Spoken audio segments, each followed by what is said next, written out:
pleasure of the House that Bill number 75 be now read a third time? Yep. The member for Fredericton South and Leader of his party. Thank you, Mr. Speaker. It's a pleasure to rise at third reading on Bill 75, an act to amend the Mining Act. Because, Mr. Speaker, it's nothing more than a blatant effort to legislatively undermine the precedent set by a decision of the Mining Commissioner of May 10, 2021. I want to tell a little story about that. John Dedarakis and family live in St. George, where they own a small farm that's been subjected to 2 mineral exploration claims over the past years. Both claims caused stress and uncertainty that affected both he and his family and his farm. During the last incident, he sought relief, as is his right, by applying to the Mining Commissioner's office.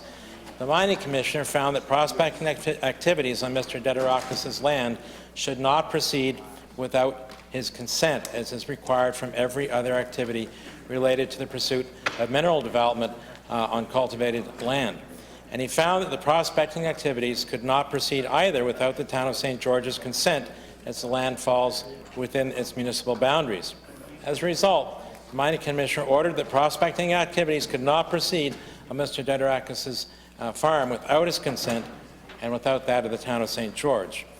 As a farmer, Mr. Dedarakis had assumed that his consent would automatically be required because he had put his land years ago in the Farmland Identification Program, which is a provincial program designed to encourage farmland to be maintained as farmland, to protect it, to conserve it.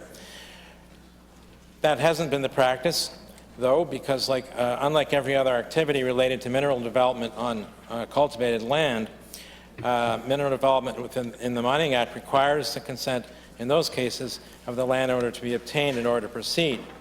But with respect to prospecting, the Mining Act, as it's currently written, could be considered ambiguous, I suppose, whether or not consent must be sought for prospecting activities. The Mining Commissioner clarified that, ruling that consent must be obtained from the landowner in the case of cultivated land or gardens. Within just 6 months, though, Mr. Speaker, the Mining Commissioner's ruling, the Minister of Natural Resources and Energy tabled a bill in this House to ensure that the Mining Commissioner's ruling would not prevent prospecting on any other farmland in New Brunswick following the Mining Commissioner's decision, effectively amending the Mining Act to exempt any requirement for companies to seek permission from New Brunswick farmers or landowners to enter their land and dig holes with a manual auger wherever they see fit. Mr. Speaker, when someone wants to use your land for something that's expected, they ask permission. If someone wants to tip fir trees to gather material for wreath making, they ask your permission. If you want a hunter to seek permission to hunt on your land, you can post it that way.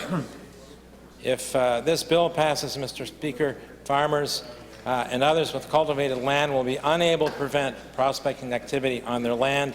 They will have no choice and no say in the matter. The prospectors will just enter their land and work to their heart's content.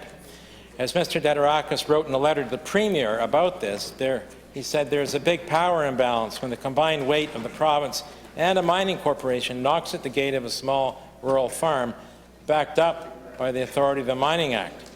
The majority of rural New Brunswickers do not have the resources to cope with that power imbalance that is forced upon them. So, Mr. Speaker, the Crown believes that they own the mineral rights under the entire land surface and sea bottom of the province, though these lands were never ceded or surrendered by First Nations. It doesn't seem right in that case, but that's the basis of which the government approaches mineral development. 109, Section 4 of the Mining Act currently requires that a prospector, the holder of a mineral claim or a mining lease, or the operator of a mine, or anyone acting on behalf of such persons shall not cause actual damage to or interference with the use and enjoyment of land occupied by a garden or cultivated without the consent of the landowner thereof. Section 1.3 of Bill 75, before this House right now at third reading, declares that prospecting is deemed to not cause damage or interference with the use and enjoyment within the meaning of the Mining Act, which, Mr. Speaker, effectively exempts prospecting from the current requirement as found by the Mining Commissioner to seek permission from a landowner as currently he deduced as required under the Mining Act.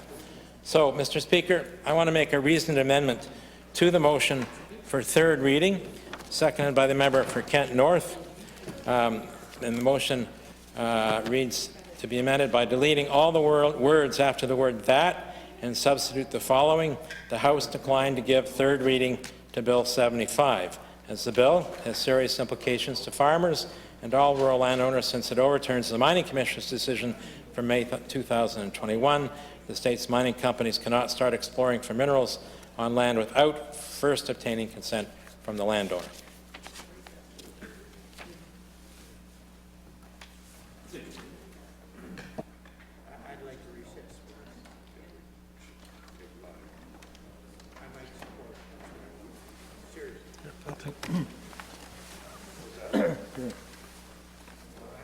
Thank you.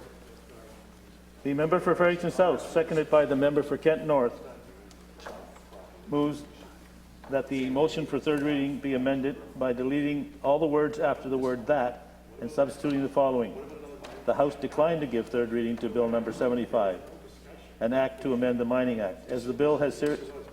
Okay, I don't need to read that. Government House Leader. Thank you, Mr. Speaker. I'd like to have a recess to be able to review that motion, please. 10 minutes. Okay. 5-minute recess. Yeah. I have. Would you like to distribute?